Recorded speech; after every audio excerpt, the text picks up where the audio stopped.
everyone, it is Wednesday night. We're here for another episode of Music Talks. I'm your host, Chelsea Rittenauer. Shout out before we get started to Rick Fike, the man behind the camera. Mackie Music Studios taking care of all of our sound needs. I'm really excited because tonight's going to be a little different.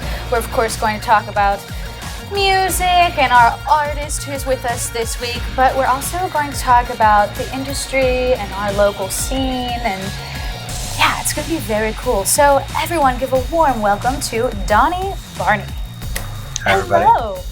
Thanks so much for coming. Yes ma'am, thank you for having me. Absolutely, I'm excited to have you. I'm pretty excited myself. Yeah, so we've been going back and forth for a month and a half now, emailing, messages, and we've got to talk about some cool topics. Before we dive into the industry though, I obviously want to learn a little bit more about you. So why don't you tell me who you are, what you do, and how you got started in music? Well, I'm Donnie, as you know. Yes. And there's a long version and a short version, I guess, but my mom and dad took me to see George Jones when I was 4 years old at the Ross Straver Ice Garden, and I kind of got hooked to the country music bug. And then there was a little band around here called Poverty Neck Hillbillies that I got to see when I was 8 years old, and I followed them like a groupie until I was 15, and they broke up, and then just by happenstance ended up on the road with the band that succeeded them in their bus, which was pretty neat, and have been running around for the last 12 years doing this, I guess. So That's doing, in a nutshell. Doing this. Yeah. You're a guitar player. Yeah, sometimes. Sometimes. So, but you started out playing guitar. Yes, ma'am. Yes. Yes. So tell me how that happened. When did you first learn to play? You'd think I'd have an answer to this. I really don't know. I do know, because this is a good story. In 2006, Brad Paisley was playing the WVU Coliseum in March of that year on the Time Well Wasted tour, and I am pretty much like obsessed with Brad Paisley still, but I try to Downplay it? Yeah, downplay You it. don't I'm too cool. But I still love, I've seen Brad Paisley so many times, like I'm like a fangirl. At the time, in 2006, I don't know, I guess I'd have been, 12? And I wanted to go so bad, but my mom won't take me anywhere to see anything, or wouldn't take me, now I go on my own, when it was potentially going to snow. Mm-hmm. And then the day the show rolled around, and I'm an only child, and I threw an only child fit, to the point where my mom actually, she's going to hate this, but it's a pretty open book that I am, packed the suitcase and left, me and Dad, because I was just such an idiot. Sorry, Mom. She's going to hate me for this. Packed the suitcase and left for the day, and I cried and cried and cried like a little girl because I couldn't go see Brad Paisley, and I knew that he was only 35 minutes away from me playing guitar. And I had a guitar with like 3 strings on it in the corner of my bedroom, and I put on a Brad Paisley record on my little, I had one of those CD players that holds 3 CDs. Yeah. I put Brad Paisley in that sucker and started messing around with my guitar, and that day I learned that doing this makes different noises, and that, honest to God, is how I learned to, started playing guitar. Okay. I hadn't really thought about that in a long time, but that's the story. It's a good story. It's kind of sad, but really. Well, and I've seen Brad Paisley, I think, 15 or 16 times since then, so I still want. Listen, my mom didn't take me to go see Green Day when I was like 12 or 13. It was the American Idiot album. Mm-hmm. Sorry, Mom, you're never going to live it down. And I was so upset. And it was like this thing, and I still bring it up to her. Have you seen them since? No. You haven't seen them yet? No. I saw the 21st Century Breakdown tour. Stop it. And I saw them on Easter Sunday of 2013. Shelly, it's all your fault. It's so good. Love you, Mom. I don't know how you haven't gone. And they haven't come around lately. Maybe 2 years ago, I think was the last time they were here. Yeah, it was about 2 years ago. I've seen them twice. But anywho, so you were 12 years old when that whole thing started. The fiasco. Yeah, the fiasco. So how did it go from learning that moving your finger on the neck of the guitar created different noises to you playing all over the place? It's kind of a blur. I took lessons for a while, but I tell people 2 months. It might have been longer, but my standard answer is 2 months. Not very long. I didn't show up very often. I'm not a very good practicer. That's another reason I can't believe I'm even anywhere, because I'm not a good practicer. I'm not a good role model by any means. I didn't practice or go to lessons, but YouTube was kind of a developing tool at the time, and I really learned how to play just watching other people. And I remember when I was little, Jerry Reed, who was a wonderful guitar player, country artist, and he also was the Snowman and Smokey and the Bandit. You know Jerry Reed? He pretty popular guy. Anyway, I read in a book or something that he taught himself just by watching other people in like smoky bars. Yeah. My mom and dad would drag me to places that I had no business being in when I was younger. You're going to find through this whole conversation there's so many tales of irony. But they took me to Nemacolin to see a band called the Crazy Cowboy Band when I was maybe 13, and I was watching them. Flash forward, I've been playing consistently with the Crazy Cowboy Band since 2008. To this day, I'll be with them actually at the Paint Room this Saturday. But I just snuck in to see them. I didn't know them at all. Right. My mom and dad took me just so I could watch them through kind of osmosis. Yeah. It happened. And when I went on the road at 15, just as a guitar tech, which I was really just handing Chris his fiddles, I just watched the guys in his band. Like, we'd be traveling down the road, and I just watched them. How did that happen? How did you get that job? Just the craziest irony in history. I was a groupie, just like a follower. I just followed them. My mom literally took me everywhere to see them from 08 when I was, or not 08, but 01 when I was 8 years old up until I was 15. I was at their very last show as P&H ever. And I started getting to know them. A few months prior to them breaking up, a guy named Jay McKnight from Scottdale was driving up past my hunting cabin. I can't believe I haven't got to tell these stories to anybody. I'm so excited. Was just driving up there, looking for a place to hunt, like a new place. And my grandfather was just sitting on the porch, and they stopped and talked. And Jay got to talking. He's like, well, I'm a musician. I've been doing this. I lived in Nashville for so long. And my grandfather said, well, my grandson is trying to be a guitar player. He actually loves the Poverty Neck Hillbillies. And Jay said, well, that's funny because Chris Higbee is actually in the truck right now. And he was, but he was too good to get out of the truck at the time. So it was just stupid luck. Stupid, dumb luck. Wow. And I went from being like just a fan to like I got to start hanging out, and like they took real good care of me. And then within 3 months they actually broke up, and Chris needed to assemble like a whole new regime. And I still don't know anything about teching my own guitars. I go to music stores and have them do that because they're smarter than me, and I'm not a technical guy. Yeah. But he made me his guitar tech, which really I just handed him his fiddle when he was in his guitar and tuned it sometimes. And I wasn't very good at it, but I learned so much. But that just the crazy happenstance. Jay McKnight, who ended up being the bass player for Chris Higbee Project, just happened to stop there, and here I am. And he and I talk about that all the time, and it's crazy. insanity. That is absolutely crazy. It's I'd cool. have still just been following them around, probably just being a fan. Yeah. And now I know everybody. Insane. You said that you learn from watching and listening the other musicians do their thing, so you're completely self-taught then. I'd say. I mean, I took lessons for a while, but I think he taught me how to play Walk This Way and Day Tripper by the Beatles. And at that point in my life, at 12 or 13, I didn't even know what Walk This Way or Day Tripper were. And I still probably haven't listened to Day Tripper the whole way through. What? Honestly. Yeah. I remember thinking I wasn't like, even at that age, I had the wherewithal to know that this isn't really serving me anything. He was a good guy and a real good player, and I really don't remember his name, but he was a really good guy. And but he literally taught me some chords, and then he's like, "Here's how you play Day Tripper by the Beatles." And I was like, It just wasn't what you wanted. I didn't have to play. the gumption to say, "Hey, I don't really know anything about that. Can you teach me a George Jones song?" Right. So I learned it, but I really probably to this day still haven't listened to Day Tripper the whole way through. Interesting. So that's. So, how did you go from handing Chris Higbee his violin to playing yourself? Being an early child, I guess I whined to Chris, and we did a lot of dates and we traveled. I mean, for a teenager, I can't believe I got to do half the stuff I got to do, but seeing the crowds and stuff made me just want to. I mean, I always wanted to be a performer. I didn't really like being the guy that handed him his fiddle, but looking back at it now, I can see why I wasn't that good.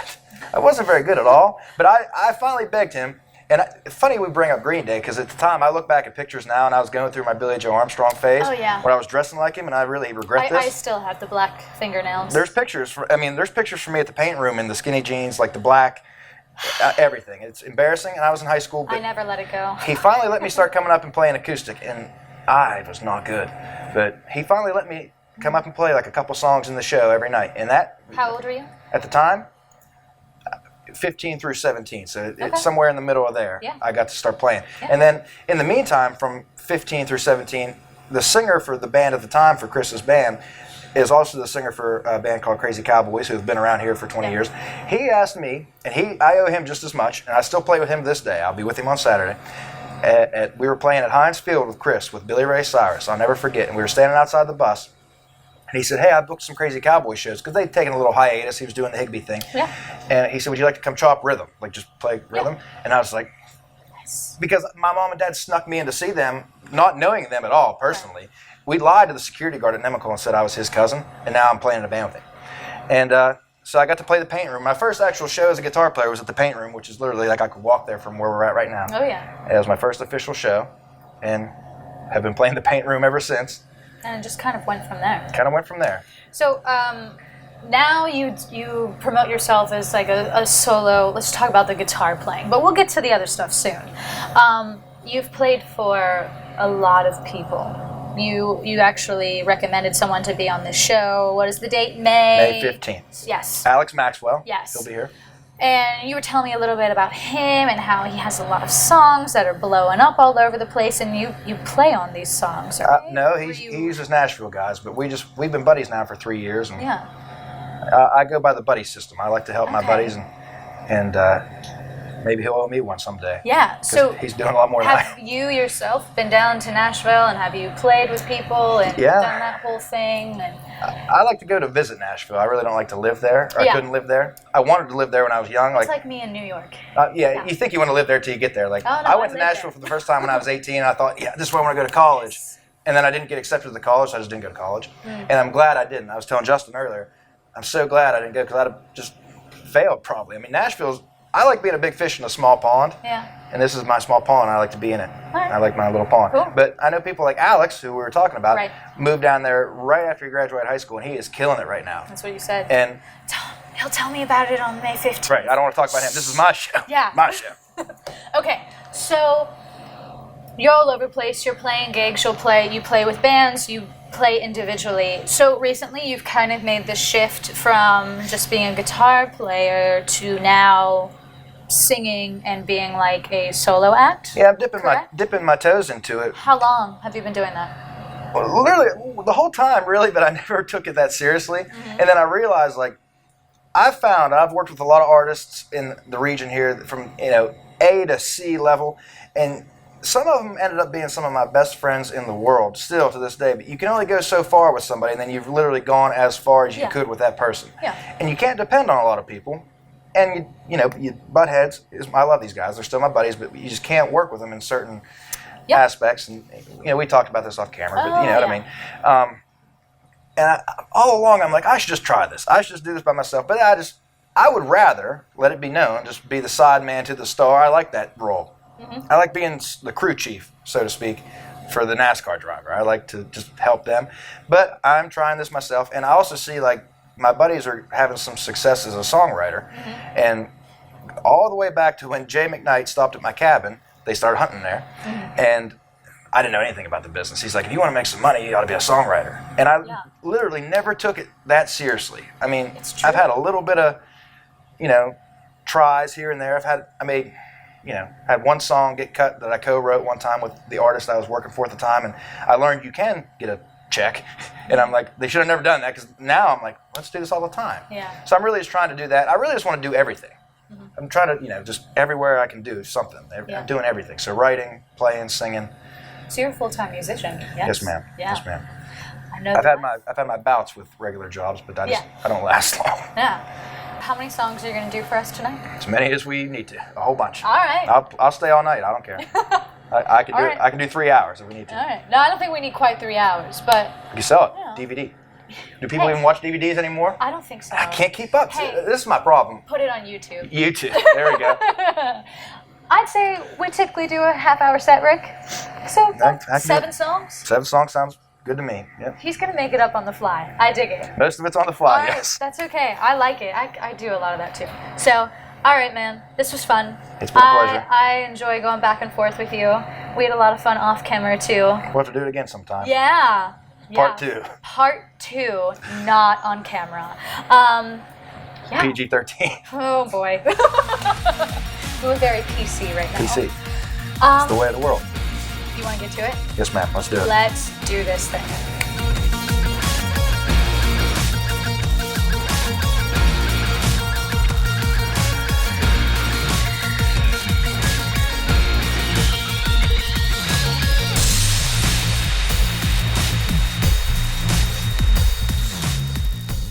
Stream live and recorded content anywhere with EXP from Armstrong. Stay connected to the content you love. With the all-new EXP app, you can browse and manage your shows and set recordings for TV shows, movies, and series. Plus, you can stream your favorite networks directly from your DVR or with TV Everywhere. At home, the app also lets you transform your device into a second TV screen or remote control. Your content, your way, when you want it. EXP from Armstrong. Hey everyone, we are back. Please help me in welcoming guitarist, singer, songwriter, Donnie Barney. Take it away, my friend. Is everybody cheering at home? Is that how that works? That's enough of that. I don't need praise or adulation. I'm gonna do one I wrote a couple weeks ago. It's called "Use Me," and I don't think anybody's ever heard this yet. But with any luck and some help, you guys can get this to Garth Brooks or somebody, please, because I need the check.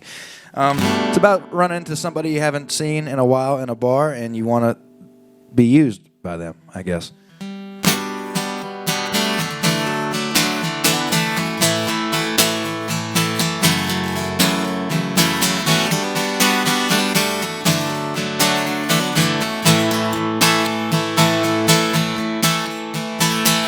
How you doing? How you been? I ain't seen much of you since that night I watched your tail lights fade away. Can you believe it's been that long? And oh, by the way, I heard our song on 107.9 the other day. It says single on your Instagram, and I don't see a ring on your left hand. So what do you say we go back to my place? You could take advantage of my cloudy headspace, wreck my bed, rock my world, and kill my self-esteem, and use me. Come on, baby, use me. One more time, I'm thinking maybe. Come on, baby, use me.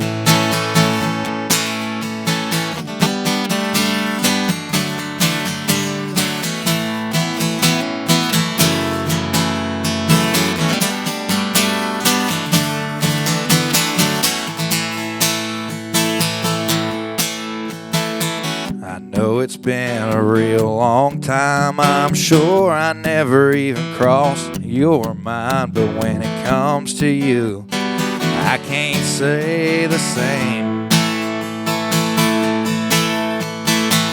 You probably don't know just what to say, just know you're gonna let me down either way. So what do you say we go back to my place?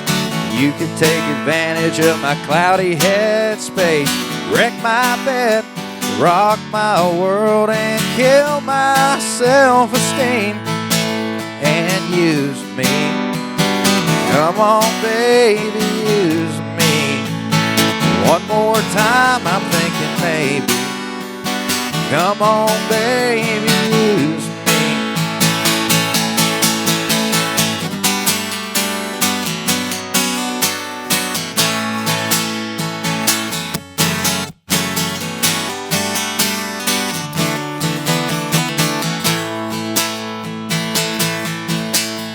So what do you say we go back to my place? You could take advantage of my cloudy headspace, wreck my bed, rock my world, and kill my self-esteem, and use me. Come on, baby, use me. One more time, I'm thinking maybe. Come on, baby, use me.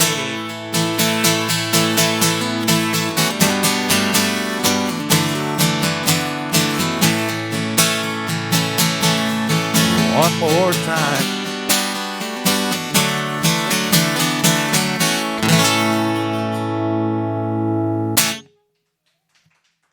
Thanks. I don't think anybody's ever heard that until just now. So that's the rough edit. Hope you liked it. So we were talking a little bit earlier, just thinking off the top of my head, what would I like to do here?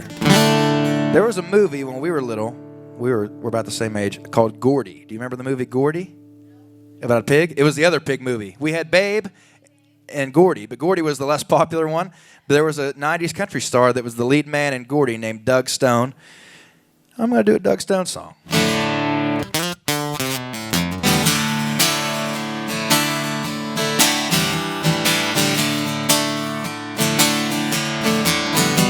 After 3 good years together, we had our first big fight. So she went to her mother's, and I went for a drive down an old familiar highway, just a few miles out of town, to that run-down one-room tavern that used to be my stomping ground. Well, I pulled in the driveway, no, it all still looked the same, and I couldn't wait to down a few and hear that jukebox ring. But when I walked in through the front door, well, there stood some kind of maitre d'. Well, he looked me up and he looked me down, saying, "Can I help you, please?" And I said, "What you do with those swinging doors? Where's the sawdust on the floor? Why's everybody wearing suits and ties? From where I stand, I don't believe my eyes. And whose idea was it to hang these furs? This brand new bar don't have a single burn. I guess I'm somewhere that I don't belong. I need a jukebox with a country song."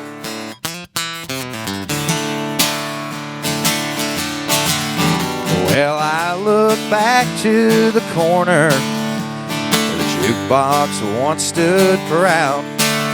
Some clown was playing records, too fast, too long, and too loud.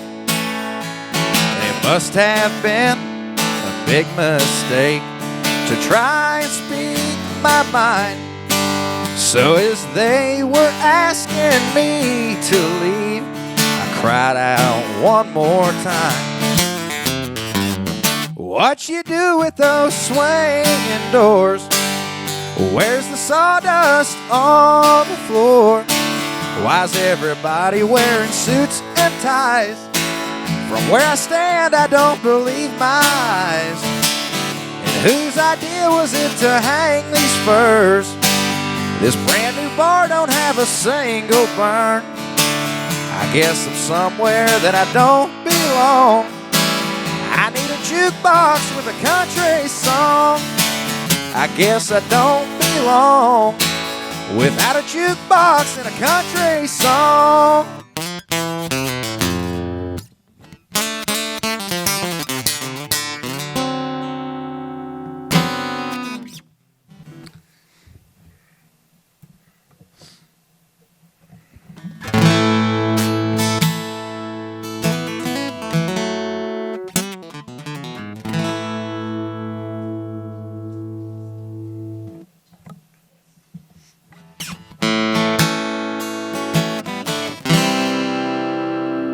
Oh, more water. Thank you.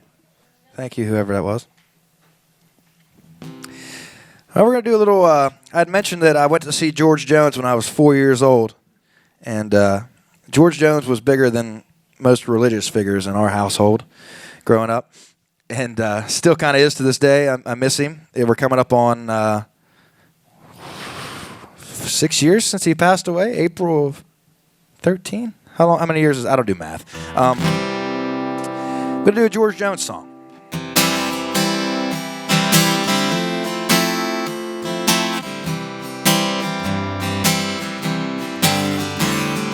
Just because I asked a friend about her, just because I spoke her name somewhere, Just because I dialed her number by mistake today, she thinks I still care. Just because I haunt the same old places where the memory of her lingers everywhere. Just because I'm not the happy guy I used to be,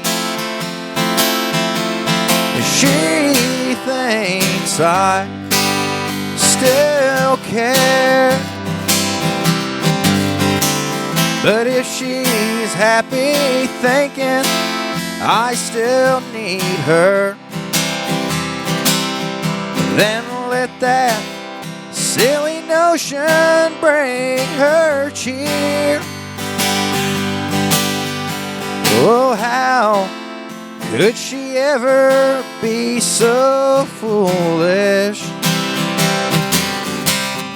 Where would she get such an idea? Just because I asked a friend about her, just because I spoke her name somewhere, just because I saw her and I went all to pieces, she thinks I still care. She thinks I still care.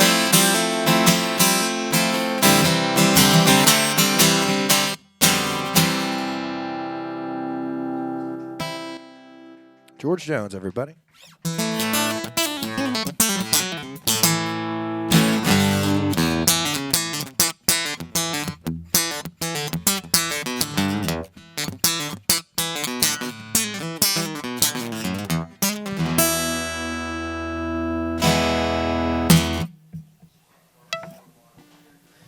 I'll do you another one I wrote. I wrote this one pretty recently, even more recently than the last one.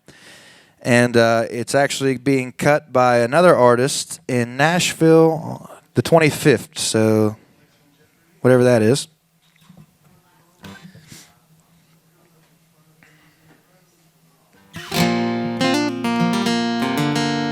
My buddy Jeff Huesemann. My buddy Jeff Huesemann asked me if I had any songs he could record. He's making a record in Nashville, and I didn't really have anything for him at the time.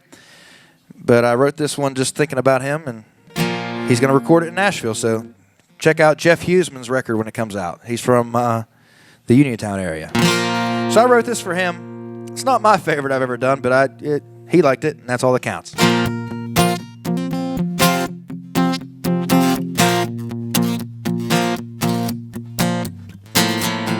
I still like to play a Keith Whitley song in my pickup truck. I still like to drink Tennessee whiskey till the sun comes up. You know time's marching on, just like Tracy told us. But there's still a couple things I can't get enough of. And I'll still be cranking Diffie well into my 50s. And I still like to get a little haggard with old George Jones. A lot of things may come and go, but this much I know is true. There'll always be a country song I can turn to.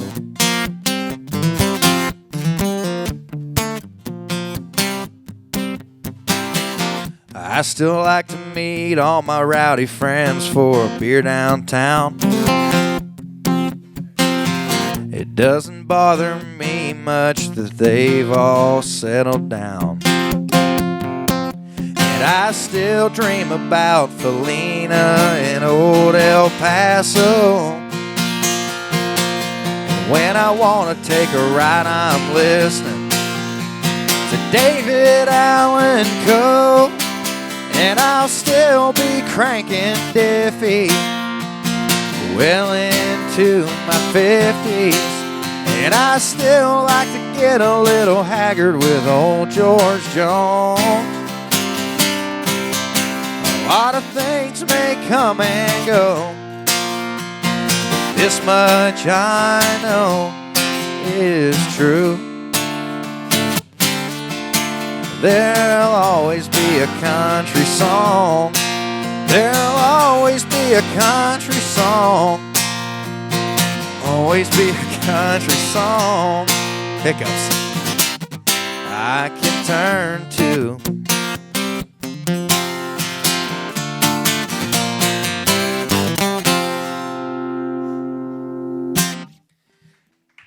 Thank you, thank you. Anyway, my buddy Jeff Huesemann, who is also the singer, I should plug him because he's cutting my song. I owe him a favor. He's the singer for a band called Stone River, and they've been playing around here for probably 30 years. And he's making a record next week, and he's cutting my song there, and I'm really excited. So, Nashville players, I'm pretty happy about that. Anyway, this is fun.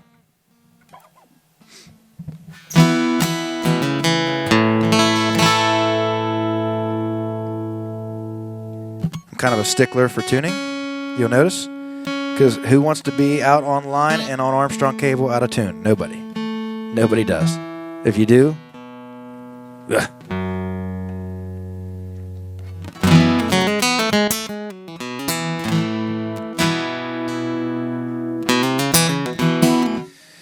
Fun fact, when I was in the womb in 1992, my mom went to WMZQ Fest in Bristow, Virginia, which is where she was living at the time. Dad lived here, Mom lived there. Funny story. I've always been a gypsy. Anyway, the artists on WMZQ Fest that day were Billy Ray Cyrus, Joe Diffie, somebody else, and Travis Tritt. So I figured I'd do a Travis Tritt song because I heard him in the womb. I got to meet him years later, and it was pretty neat. The irony of my life.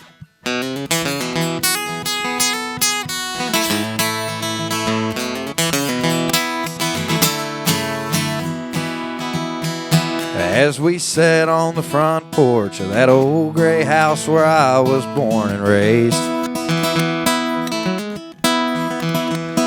staring at the dusty fields where my daddy worked hard every day. And I think it kinda hurt him when I said, Daddy, there's a lot that I don't know. But don't you ever dream about a life where corn don't grow. He just sat there sighing, staring at his favorite coffee cup. I saw a storm of mixed emotions in his eyes when he looked up. He said, son, I know at your age, seems like this whole world is turning slow. And you think you'll find the answer to it all where corn don't grow. Hard times are real, there's dusty fields no matter where you go. You may change your mind, 'cause the weeds are high where corn don't grow. Solo.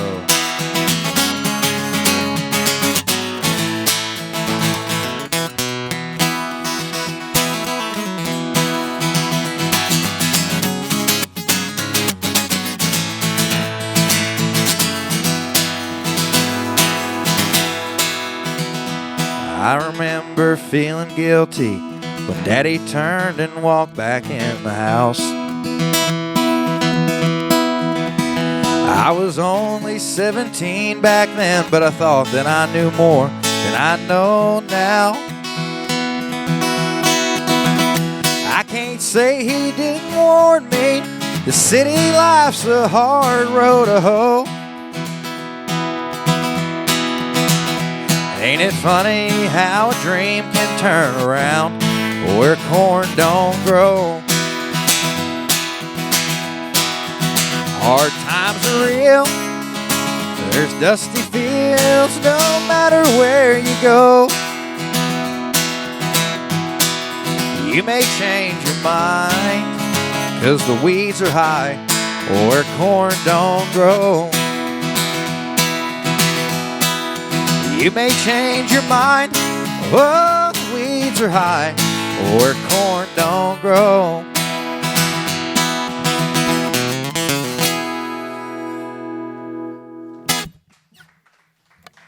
Thanks. Okay.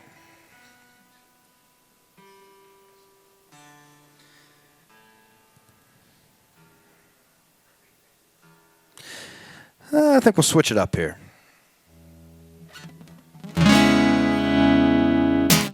This might not sound very good, but my mom likes when I do this song, so I'll do this. This will be my what you don't expect song. You won't expect this one from me, trust me.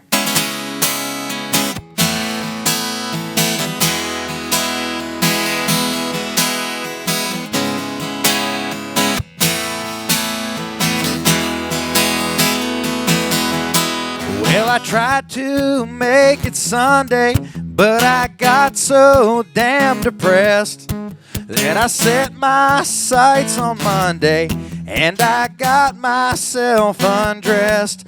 I ain't ready for the altar, but I do believe there's times when a woman sure can be a friend of mine.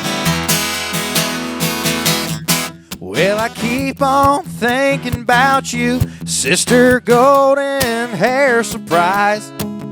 I just can't live without you.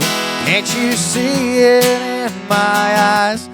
I've been one poor correspondent. I've been too hard to find. But it doesn't mean you ain't been on my mind. Will you meet me in the middle? Will you meet me in the air? And love me just a little, just enough to show you care. Well, I tried to fake it, I don't mind saying, I just can't make it.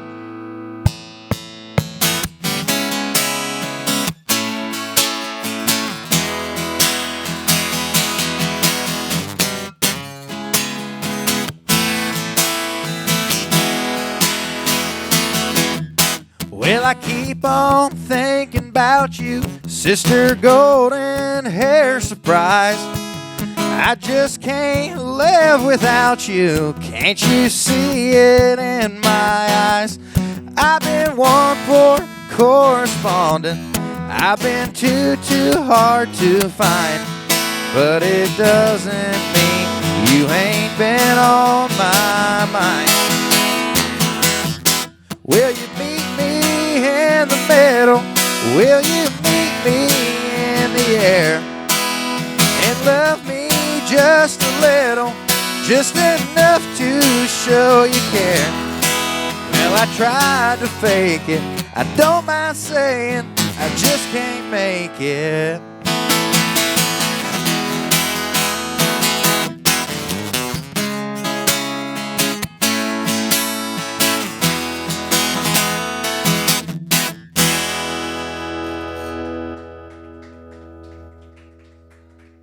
That's by the band America. You can find them on Spotify and iTunes or anywhere you can download music. You can download America. They're new, I think. So this will be my last one for the evening. At least the last one we film. And I don't know what it is yet, so I'm stalling you.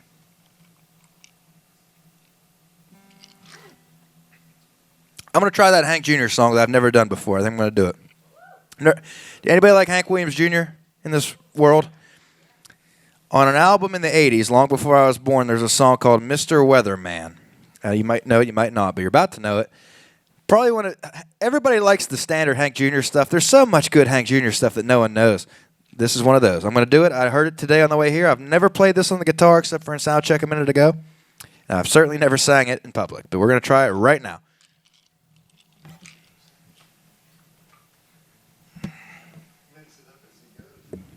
Literally, I don't have a game plan anywhere I go. So this is called Mr. Weatherman by Hank Williams Jr. And I hope Hank doesn't care if I ruin it. Hopefully I do okay. We'll edit it out, right? We can just, this is the bonus clip. Unless it turns out good.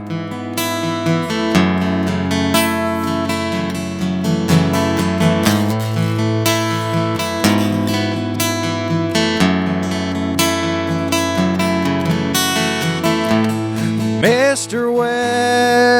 Weatherman,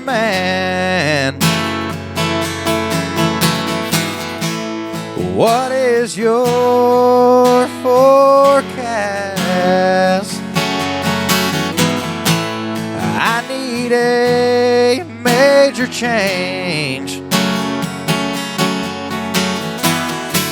I can't stand no more rain. Everything's been going wrong. Please tell me it's something in the ozone. Or is the atmospheric pressure just too strong? I can't ride out one more storm.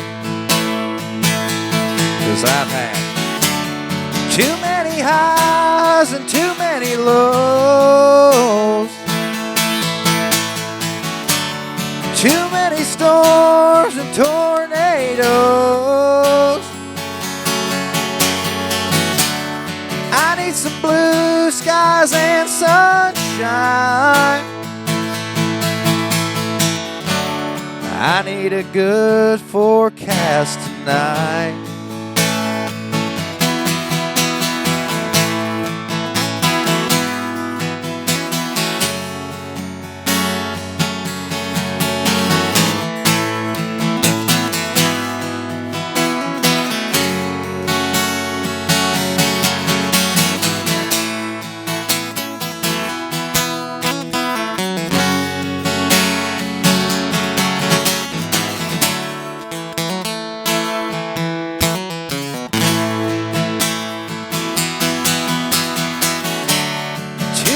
Highs and too many lows. Too many storms and tornadoes. I need some blue skies and sunshine.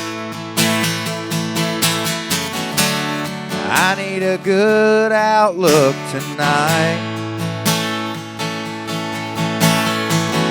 Please tell me the forecast looks bright. I need a good outlook tonight.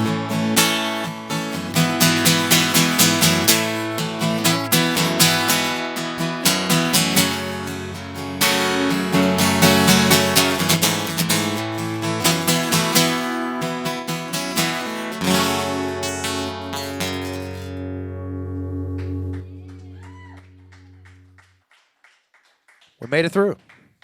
How did you just do that on the fly? I listened to it on the way here. I don't know. Osmosis. My body's susceptible to osmosis, I guess. It just happens. I don't know. I wish I knew. Well, everyone, that is a wrap for tonight's episode. This is Music Talks. We are here every Wednesday night at the Cobblestone Hotel. Music begins at 7 p.m. Thank you to Donnie Barney. You were fabulous. I had a lot of fun. Yeah, let's do it again. All right, guys, we'll be here next week. See you then.